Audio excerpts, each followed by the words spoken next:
Ida is now a hurricane. So I'm going to do just a brief advisory now and then wait and do a more complete advisory after the 4 p.m. update. But Hurricane Ida is now a hurricane. I thought it would be. So it bumped to Category 1 status just prior to making a landfall in Cuba. And just after it pops off the other side of Cuba, then here we go into the very warm Gulf of Mexico. But let's take a look at some of these intensity models and see if any of that's changed. But at 4 o'clock, I think we're going to get a little bit of a track shift, maybe a little bit more to the east, only because during the first update I did and the update now, the pressure has dropped from 996 millibars now to 989. So it is strengthening relatively quickly. When storms strengthen, they tend to make a beeline northerly, and this storm is about to pass up here soon, that low pressure off to the south and to the west, and be into a very favorable Gulf of Mexico for some rapid development. Thank you all for giving comments on the last 2 videos. There was a lot of you out there I've been chatting with in Mississippi and Louisiana. I think someone in Baton Rouge, as well as someone in New Orleans. So keep the comments coming, but let's take a look at some of these graphics. But we will get a lot more involved here after the late afternoon update. Tomorrow is when we really start tracking this thing and finding out where in the heck we're going to go, if it's a Cat 3, Cat 4, at landfall, anywhere in this particular area. But I will definitely ride it out, and we'll see what we're going to do with the kids and stuff as it moves a little bit closer. Let's check out some stuff. A quick look at the latest update from the National Hurricane Center. You can see right here that has now been bumped up to a Category 1 hurricane, still moving along relatively briskly northwest at 15 miles per hour. That low pressure system here is about in that area. So as it passes that low pressure system into that warm Gulf of Mexico, and this high pressure system over here that's kind of acting as a steering mechanism, it's starting to dissipate a bit. So I wouldn't doubt a more northerly turn as this storm gains traction, gains strength, and pulls its way to the north. We'll see, but my forecast is a little bit east of the current forecast. I hope I'm wrong. Some say they think it will bump a little bit west, so I look forward to seeing what happens with this one. Put in comments, do you think this that this center line in this cone is accurate? Do you think it will be more east? Do you think it will be more west? I'm anxious to hear. All right, a local look at the Doppler radar. This is from our local news source here in Mobile, Alabama. I'm in Dauphin Island, but you can see Mobile is just to my north. I'm where that blue dot is. So we are currently now under a hurricane watch and a storm surge watch. As this, we just had more watches that expanded. If you just saw that, it just blinked in a bunch of new counties with watches. So I'll check those. Those are probably more like wind watch, high wind watches, tornado watches, stuff like that. But we'll definitely check that out. But you see where I am, where the blue dot is, right here in this area. Again, if the center of circulation were to come across on the right side of this cone, think about the destruction that would be in our neck of the woods, right? By the way, a couple of shout outs to some people out there. Mike Etter, longtime weather tracker with me in Pascagoula. Ryan Mason in Ocean Springs.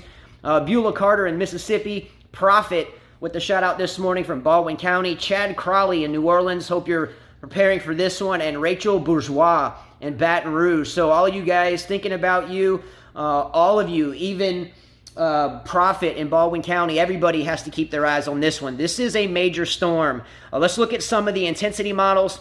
And remember, just because the center of circulation is not coming across your direct location, believe me, about 100 miles to the east of this storm will be a force to be reckoned with.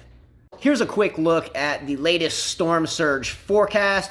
You can see anywhere in red currently is under a storm surge watch, soon to be warning.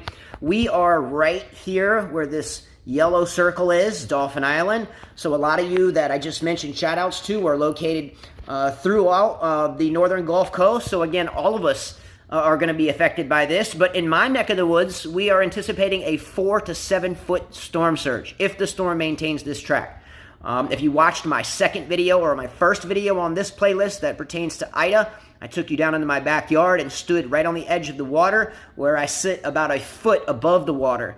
If we get 4 to 7 feet of storm surge, Here, it's going to be a real tough day. Now, mind you, it's been a very rainy season already, so the ground is already saturated. So if we get 5, 7, 8, 9 plus inches of rain on top of on top of a heavy storm surge, man, you are talking some really tough days ahead in terms of cleanup. And trying to find your stuff that you couldn't quite get put away. So make sure that you're getting your stuff off the ground, because if you get 4, 7 feet of water, or 10, 7 to 11 feet that they're looking at in Louisiana, then believe me, you're going to want us to go ahead and start getting prepared now. Just showing you one last time, or at least on this video, I'll be out here a lot, but this is my backyard. So I have about 25 yards of grass to bulkhead. The height of the bulkhead from the water's edge is about 1 foot or 1.5 feet. So if we got just 2 feet of storm surge, I have water halfway through my yard. 3 feet of storm surge, which I've seen numerous times, sometimes even just a strong thunderstorm at high tide will give us 3 feet of extra water in the yard, and I'll have water just below the base of the pilings that the house sits on. But 4 to 7 feet of storm surge will put water over this bulkhead, over my entire concrete foundation of the house, all the way across the street, connecting it to the small little bay on the other side of the house. If it's 7 feet, it will be, waist deep right here. So any cars around here that will have to be moved to higher ground. You definitely don't want your car submerged, much less in salt water. But that's how close we are. So if that northeasterly flow or southeasterly flow of wind pushes the water on shore and then starts coming around out of the northeast, oh man, big time storm surge threat, especially if it comes across at high tide. If it makes landfall, 5, 6, 7 o'clock in the morning, that's the kind of the apex of high tide moving forward the next few days. So we would like a landfall when the tide is falling, so as the day progresses. So this time of day landfall would be much better than a landfall at like 3, 4, 5 o'clock in the morning when the tide's coming in and cresting. So I was just showing you with 7 feet of storm surge where the water would come through my yard, which is there. I was just videoing that last segment facing this way, facing the camera. So that little channel of water behind my house is where I was just standing. You can see it through kind of the construction zone. Sorry, again, this is all still being repaired from Hurricane Sally a year ago. So 4 to 7 feet of storm surge, water comes across. We'll have to move the cars, comes across the road, and then connects with this little cove over here that sits behind me. So any cars on the ground level right here where I am will definitely have to be moved. You see all these houses on stilts. There's one here to my left that's not, but it's up on kind of some bricks, so it's pretty high up there as well. So we'll see what happens, but let's check out some of these intensity graphics and close this video out and get prepped for our after 4 o'clock big update. A definite jump in the intensity models just from my video about 4 hours ago. Again, on the left axis going up and down is wind speed in knots, and the axis on the bottom is time moving forward. You can't see it, but it's in hours and 12-hour kind of segments.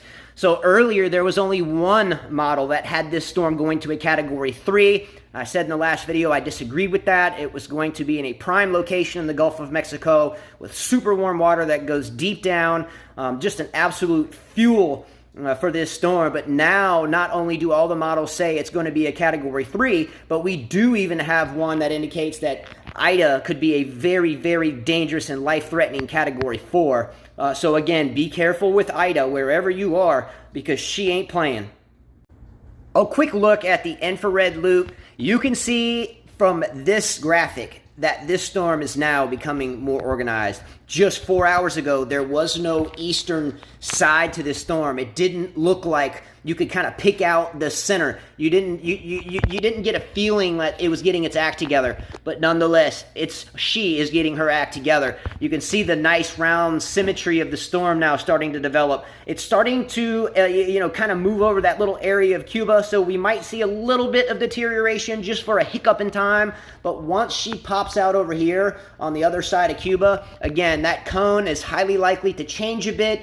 Again, it's still very much wide open in terms of where this storm makes landfall. You know, I've followed these storms since I was 9 years old here in South Alabama and on Dauphin Island with Mike Etter out there. What's up, Mike? If you watch this video, much love to you. But Mike and I were doing this when we were in single digits, surfing as young boys, 10, 11, 12, through high school and so forth. But it is anyone's game, but we would always say when we followed storms when we were little, hoping that we would get some impact because we were surfers, that if the cone is on a specific place a long time before landfall, that generally it doesn't fall there. I know the models have been in agreement pretty much this entire time. I'll show some more models at 4 o'clock. But I'm willing to guarantee you that tomorrow morning, once this storm is in the Gulf of Mexico, and once it has crossed that Cuba landmass, that we'll see some type of shift. And I think that shift will be more north-northwest instead of northwest. But we'll see. You know, I'm human. I could make mistakes. But I do sense a little bit more easterly landfall than it is currently. The pressure, again, has dropped to 987 millibars. That's a deep pressure. That's a deep low pressure. Storms that are dropping to that type of barometric pressure, you know, they're not playing around. So this storm is real. Follow it. Let's watch out for it and put in comments. What do you think? Let's get the conversation started, and we'll get some more shout outs at the 4 o'clock update. And many more shout-outs as this storm pushes its way in. If I do have to evacuate the family, hey, you guys got to keep me you know, sane with some comments to keep me going in between videos. So we'll see you guys soon, and take care. Don't forget to subscribe. I have a lot of fun doing these. It means a lot if you hit the subscribe button. Please share it with everybody. Stay safe, and good luck to everyone, especially those below sea level there. In Louisiana, here on Dauphin Island, Mississippi Gulf Coast, anywhere along those coastal areas. Start getting your stuff up and start preparing. All right? Take care. I'll see you a little bit later on this afternoon. Can't wait.